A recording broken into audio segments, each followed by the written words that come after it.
Welcome to the Bold Money Revolution podcast. This is your source for straight talking, no fluff, business and high performance conversations that add real depth and value to the way bold leaders live, work, and thrive. I'm your host, Tara Newman. I'm here to show you how to optimize your performance as a leader so that you can grow a business that is profit-rich, efficient, and allows you to generate real, tangible wealth for yourself and others. We are here to help you lead with your values, to perform without overwhelm and burnout, and to do your most important work in the world.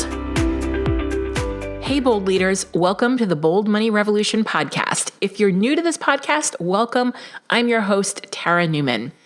If you have ever been frustrated that your marketing efforts aren't paying off, this episode is for you.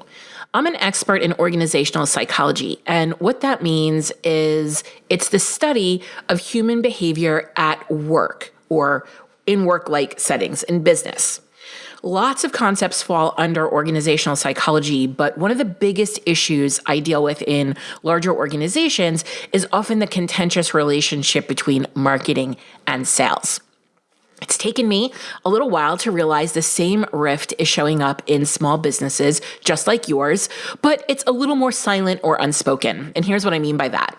I'll never forget the time that the head of marketing put on boxing gloves and marched into the VP of sales office. Screaming ensued that I was able to hear clear across the office, and I naturally went running to see what it was. Now, thankfully, I don't think she was actually going to deck him, but the sentiment was there. For many of you, you're the chief cook and bottle washer of your operation. Even if you're outsourcing your marketing efforts, you are still ultimately responsible for ensuring that those results happen, of managing and measuring the work of either the contractor or the agency that you are outsourcing to. So you want to understand this dynamic so you can protect your investment. These last few episodes have been dedicated to the myriad of women who are sharing with me that they have overspent on their marketing, that it hasn't paid off. They still feel like they have a lead generation issue, but now they can't afford to fix it, on and on and on. In the Bold Profit Academy, we are currently implementing our revenue acceleration cycle where we focus on finding the missed opportunities and low-lying fruit to convert to a sale more quickly than going in search of new leads. Because the hard truth is that if you can't convert the leads that are right under your nose, the ones you've already been nurturing, then it's going to be way harder to convert new leads that are cold. We're going through this revenue acceleration cycle in 30-day sprints, so to speak. So now is a great time to join us. We give you the steps you need to take and the guidance required to implement. So what that means is you get some training, not a ton, like micro-type training. You get workbooks and worksheets to help you pull out the information that you already have in you. Yes, you do know some of this stuff. Yes, you already know how to answer these questions. Yes, you already know your business. So we're going to pull everything out that you already know. We're going to show you how to implement. And then we have either office hours calls where you can come and get more specified guidance for your business, or we have co-working calls, or I should say, and we have co-working calls that are time on the calendar for you to come and implement what you are working on in the program. Button seat, time on calendar, carved out for you to do the actual tasks that are going to get you the results that we are hoping you get in the program. You can join us by going to theboldleadershiprevolution.com/academy. So let's dive into this relationship between sales and marketing that is so frustrating for many. And I think it comes down to, I'm going to call them love languages, right? And as I'm sharing these love languages with you, I'm also going to share some terms and definitions, because one thing that I do hear from business owners is that they didn't go to business school. They're really great at that thing they do. They are so excited to serve and to make a difference and an impact in people's life with their gifts and their skills. But there is a massive learning curve when it actually comes to how a business functions. And many of you are feeling very self-taught. And I have women who have been in business working with me they've been in business for 10 years, maybe even longer. And they will say, hey, when you say such and such, I don't know what you're talking about. And I always value when they do this. I tell all the women in the Bold Profit Academy, if you don't know something, just ask. There are no silly or dumb questions. You were not taught. I don't expect you to know certain things.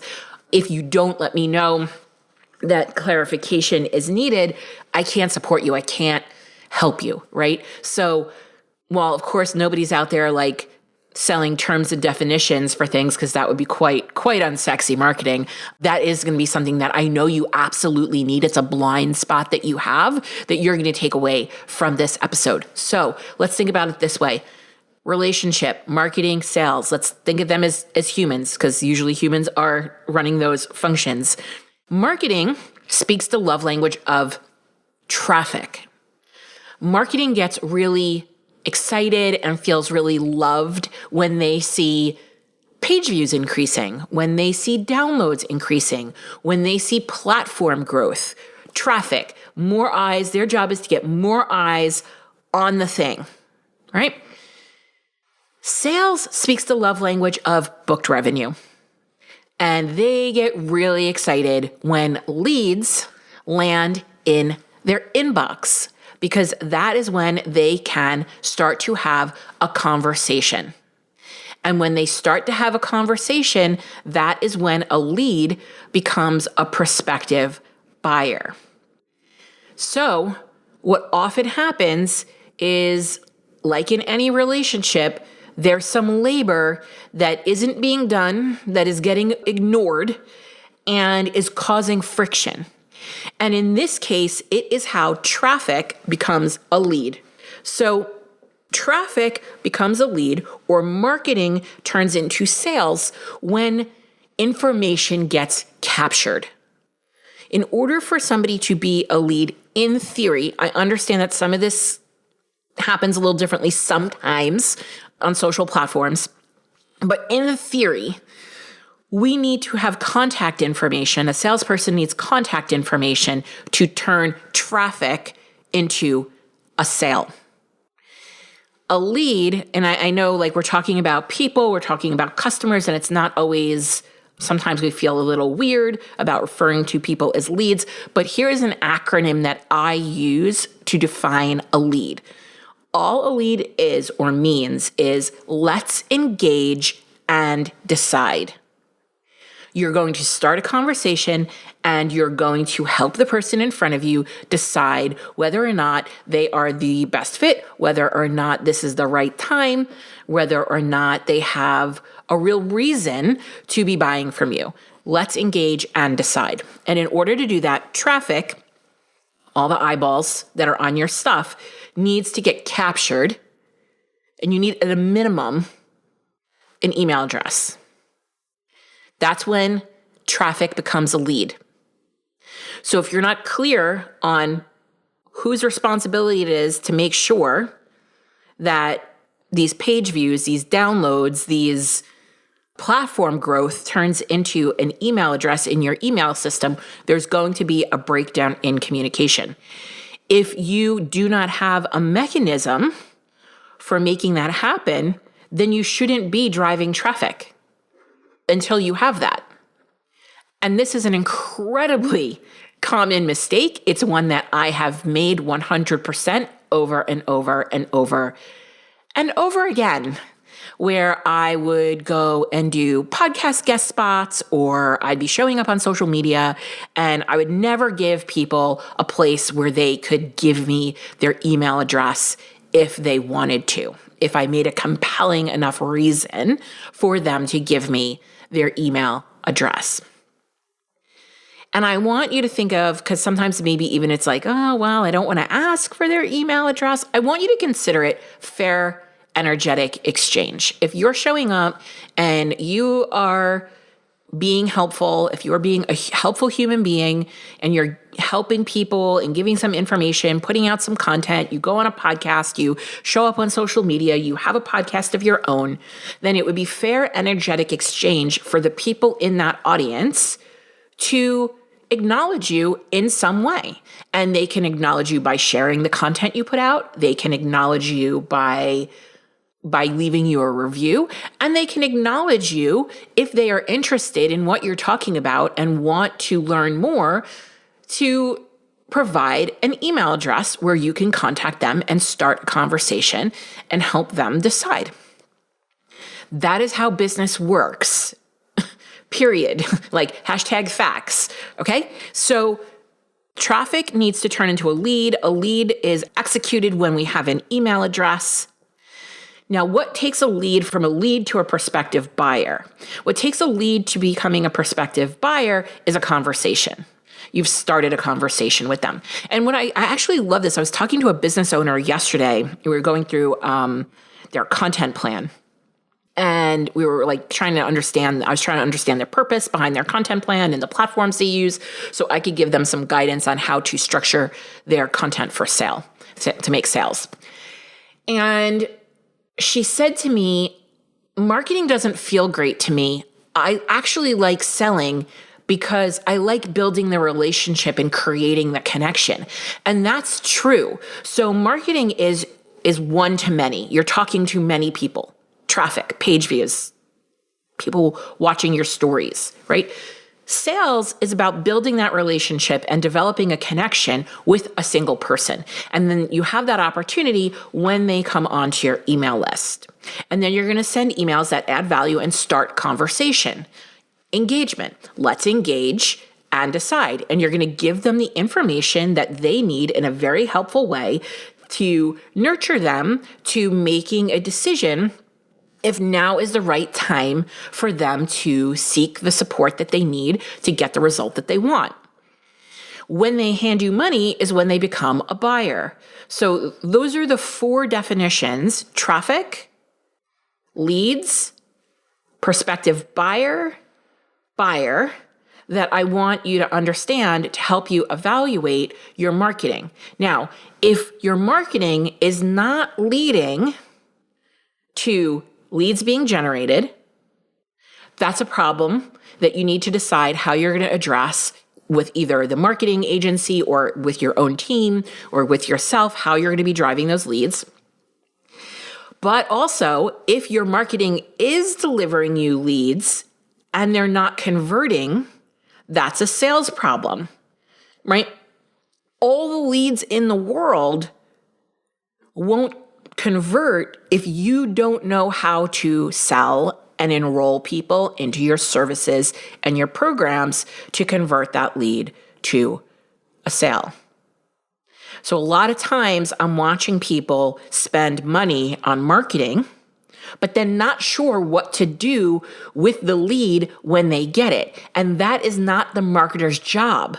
That's the salesperson's job. The salesperson speaks the language of booked revenue.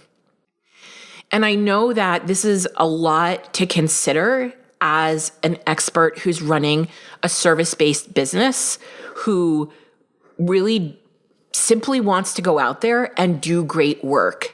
But nonetheless, this is an area where skill needs to be built for you as a business owner, because outsourcing it without understanding how to do it yourself or how to guide somebody or how to direct someone is highly, highly wasteful in your operating expenses, right? And one of the hardest things to grasp as a business owner, where you're like, I'm starting this business because I have this strength, I have this skill, and I just want to do the thing I love. And we get a lot of messages in the world about not doing the shit you hate. I actually have perpetuated that message at times myself.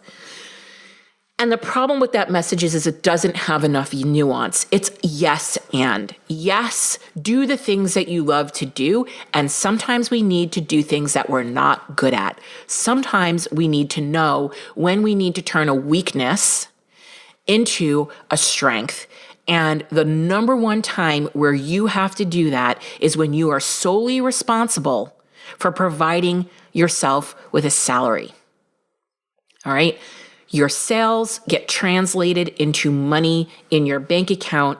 And so you are solely responsible for making sure you and your team get paid, which means you need to understand and build skill in a way that we make it fun, that we make it enjoyable, and that you feel enthusiastic about doing these things. Trust me, I used to not enjoy this. This used to be a real Achilles heel of mine. However, I have managed to build the skill, learn from various different people, and create a framework that allows me to really feel enthusiastic about selling and excited about selling and actually enjoy it. It is possible. So if there's one thing that I want you to take away from this, if you're someone who tends to feel nervous or not really like it or shy away from it or have been unsuccessfully trying to outsource either marketing or selling to somebody else, we really need to consider gaining a skill set here. And in closing, what I want to leave you with is the next time you're looking to buy a shiny object or something that you think is going to help you grow the revenue in your business, I want you to pause and check in.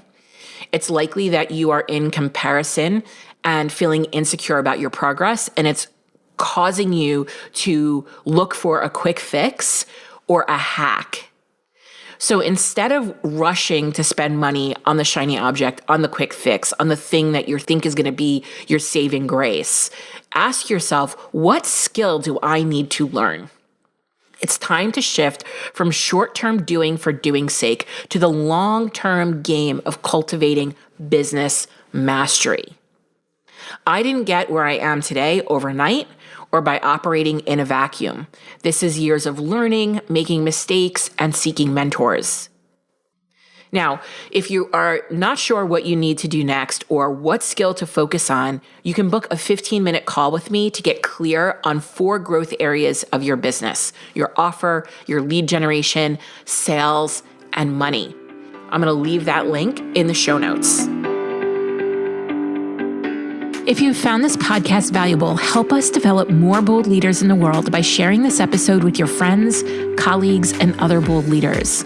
Also, if you haven't done so already, please leave a review. I consider reviews like podcast currency, and it's the one thing you can do to help us out here at the Bold Leadership Revolution HQ. We would be so grateful for it. Special thanks goes to Stacey Harris from Uncommonly More, who is the producer and editor of this podcast. Go check them out for all your digital marketing and content creation needs. Be sure to tune into the next episode to help you embrace your ambition and leave the grind behind.